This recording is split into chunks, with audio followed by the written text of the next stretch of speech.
बिहार में पिछले महीने नगर निकाय चुनाव संपन्न हुआ। 18 दिसंबर और 28 दिसंबर दो चरणों में नगर निकाय चुनाव को संपन्न किया गया, जिसका रिजल्ट 20 और 30 दिसंबर को आया। उसके बाद जनवरी महीने में जो नवनिर्वाचित जनप्रतिनिधि हैं उन्होंने अपना शपथ भी ले लिया, लेकिन इस चुनाव पर अभी तक संशय बरकरार है और आज इस चुनाव को लेकर सुप्रीम कोर्ट में सुनवाई होनी है। आपको बता दें कि सुप्रीम कोर्ट में आज इस मामले में सरकार की ओर से गठित अति पिछड़ा वर्ग आयोग की योग्यता पर फैसला होना। आपको बता दें कि पटना हाईकोर्ट की तरफ से नगर निकाय चुनाव पर रोक लगाने के बाद बिहार सरकार की तरफ से अक्टूबर के महीने में अति पिछड़ा वर्ग आयोग गठित किया गया। 2 महीने के भीतर कमेटी अपनी रिपोर्ट सरकार को देती। इससे पहले ही यह मामला सुप्रीम कोर्ट पहुंच गया। सुप्रीम कोर्ट ने कमेटी को डेडिकेटेड कमेटी मानने से इनकार कर दिया। सुप्रीम कोर्ट के फैसले के बाद भी सरकार ने उसी कमेटी की रिपोर्ट के आधार पर राज्य निर्वाचन आयोग को चुनाव कराने की अनुशंसा कर दी।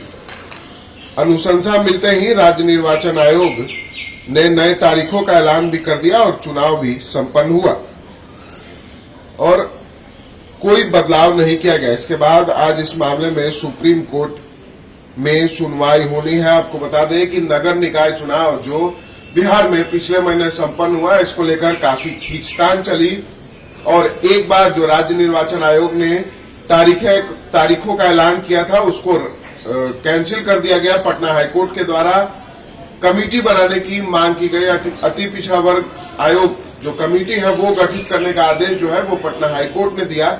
उसके बाद कमेटी भले ही गठित हो गई, लेकिन सुप्रीम कोर्ट में यह मामला पहले ही पहुंच गया था और सुप्रीम कोर्ट ने सीधे तौर पर अति शीघ्र सुनवाई करने से इस मामले पर इनकार किया था और 20 जनवरी की जो तिथि है वो सुनवाई को लेकर दी गई थी और अब इस मामले में सुनवाई आज सुप्रीम कोर्ट में होगी। यानी कि भले ही राज्य निर्वाचन आयोग ने चुनाव संपन्न करा लिए, सभी जनप्रतिनिधियों ने शपथ ग्रहण भले ही ले लिया हो, लेकिन अभी भी इस चुनाव पर तलवार लटक रही है और कहीं न कहीं जो अति पिछड़ा वर्ग आयोग जो सरकार की ओर से जो कमेटी गठित की गई थी उसकी योग्यता पर सवाल पटना हाईकोर्ट ने भी उठाए थे और उसे डेडिकेटेड कमेटी मानने से इनकार कर दिया था और अब इसको लेकर सुप्रीम कोर्ट में सुनवाई होगी और हो सके तो चुनाव कहीं न कहीं रद्द भी हो सकता है।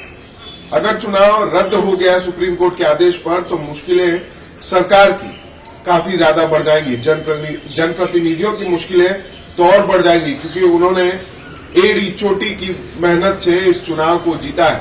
तमाम तरह के छल बल का इस्तेमाल भी इस चुनाव में जरूर देखने को मिला, लेकिन हालांकि अब चुनाव संपन्न हुआ, शपथ ग्रहण भी हो गया है, लेकिन अब इसको लेकर जब सुप्रीम कोर्ट में सुनवाई है तो जो तमाम जनप्रतिनिधि हैं उनके माथे पर चिंता की लकीर आ गई। अब देखना होगा सुप्रीम कोर्ट इस मामले में क्या कुछ सुनवाई करती है। ऐसे तमाम खबरों के लिए बने रहें न्यूज के साथ और देखते रहें न्यूज।